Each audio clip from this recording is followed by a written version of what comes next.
भक्तों, ओम नमः शिवाय, श्री शिवाय नमस्तुभ्यम, जय श्री महाकाल। जी हाँ भक्तों, आप सबको भी पता होगा कि 15 नवंबर को भाई दूज का महापर्व है। जी हाँ भक्तों, दीपावली खत्म हो चुकी है, गोवर्धन पूजा भी आने वाली है और भाई दूज 15 नवंबर को है।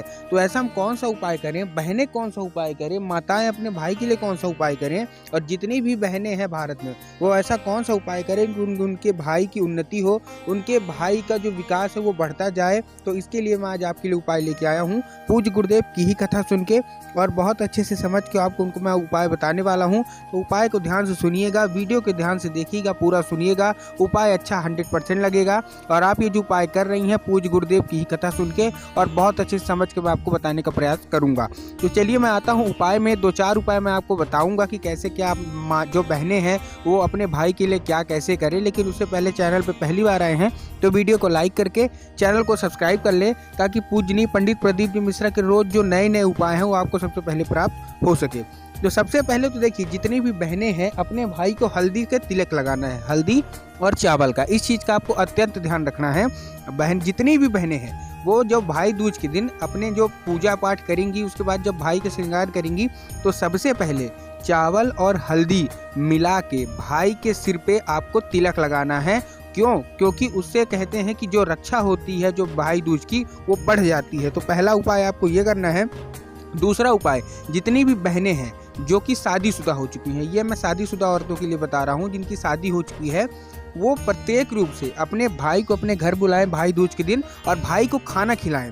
पूज्य गुरुदेव कहते हैं कि इस दिन भाई को खाने खिलाने से बहुत ही पुण्य होता है, बहनों को भी, और भाई की जो बुरी नज़र है वो लगती नहीं है, यमराज भी उनसे दूर रहते हैं। तो आप कोशिश ये करिए कि पहले तो आप पूजा पाठ करिए, उनके जो सर पे है हल्दी और चावल का तिलक लगाइए। उसके बाद आप घर में खाना खिलाइए, जो भी आपसे बनता है, रूखा सूखा बनता है, कोशिश ये करिए कि अच्छा खाना बनाइए, अच्छा खिलाइए, क्योंकि भाई को खिलाने को उस दिन बहुत ही ज़्यादा शुभ माना गया है। तो जितनी भी शादीशुदा औरतें हैं, क्योंकि जिनकी शादी नहीं हुई तो उनका तो भाई उनके घर में ही रहता है, तो वो भी कोशिश करें कि अपने हाथों से बना के, मम्मी के हाथों का नहीं, अपने हाथों से बना के अपने भाई को खिलाएं भाई दूज के दिन। और जितनी भी शादीशुदा औरतें हैं वो कोशिश करें कि अपने भाई को अपने घर बुलाएं, या तो वो खुद मायके चली जाएं और अपने हाथों से बना के अपने भाई को खिलाएं। ऐसा करने से पूज्य गुरुदेव कहते हैं कि सबकी उन्नति होती है, भाई उनका आगे बढ़ता है।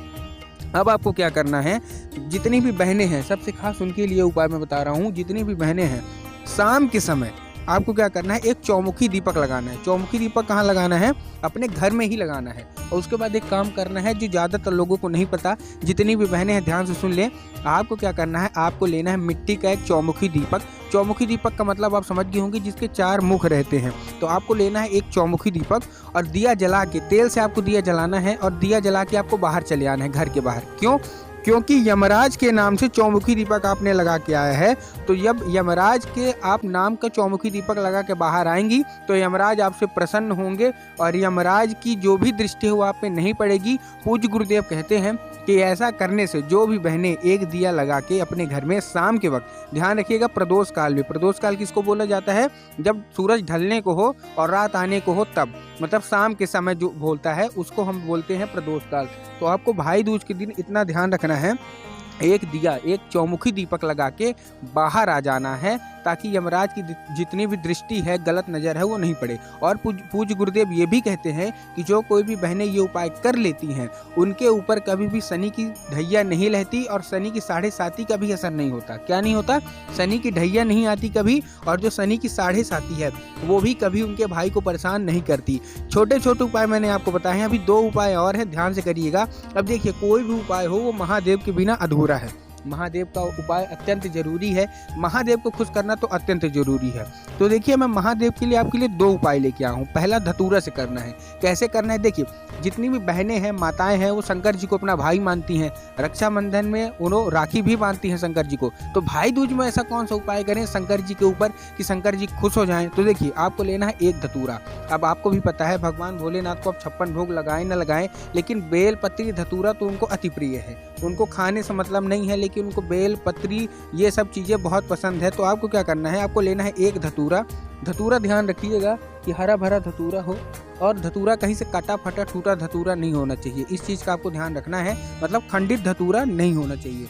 आपको लेना है एक धतूरा और धतूरे में लगा देना है हल्दी। ध्यान से लगाइएगा क्योंकि धतूरे में कांटा का भी रहता है। तो आपको क्या करना है, आपको कांटों से बचना है। और हल्दी का लेपन, अगर आप वैसे हल्दी नहीं लगा सकती पाउडर के फॉर्म में, तो आप उसमें पानी मिला के अच्छे से लेपन कर लीजिए और उसी को धतूरे में अप्लाई कर दीजिए, धतूरे में डाल दीजिए।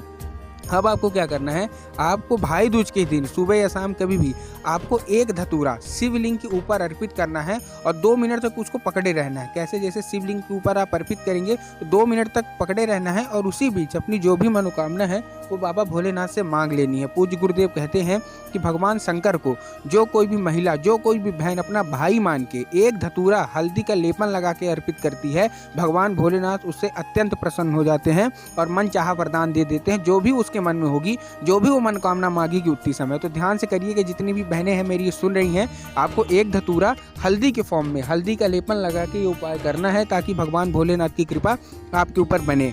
जो हमारा अगला उपाय है उसको क्या करना है, उसको भी शिव मंदिर में ही करना है, शाम के समय करना है। देखिए, हरा मूंग लेना है आपको। कितने लेने हैं? 9। कितने? 9 हरे मूंग। 7 भी आप ले सकती हैं, लेकिन कोशिश ये करिए कि आप 9 लीजिए। 11 भी ले सकती हैं, 7, 9, 11 जो भी है आप ले सकती हैं, लेकिन कोशिश करिए कि अगर आपको 9 मूंग मिल जाए। अब 9 मूंग में भी आपको ध्यान रखना है कि जो मूंग है वो कहीं से खंडित नहीं होना चाहिए। इस चीज़ का आपको ध्यान रखना है कि टूटा फूटा आपको मूंग नहीं लेना है, मूंग आखा होना चाहिए, हरा भरा होना चाहिए। ठीक, अब आपने मूंग तो ले लिया। अब आपको क्या करना है, आपको एक लेना है दीपक, जो कि घी का होना चाहिए। ठीक, आपने घी का दीपक ले लिया और मूंग लेके पहुंच गए कहाँ? शिव मंदिर।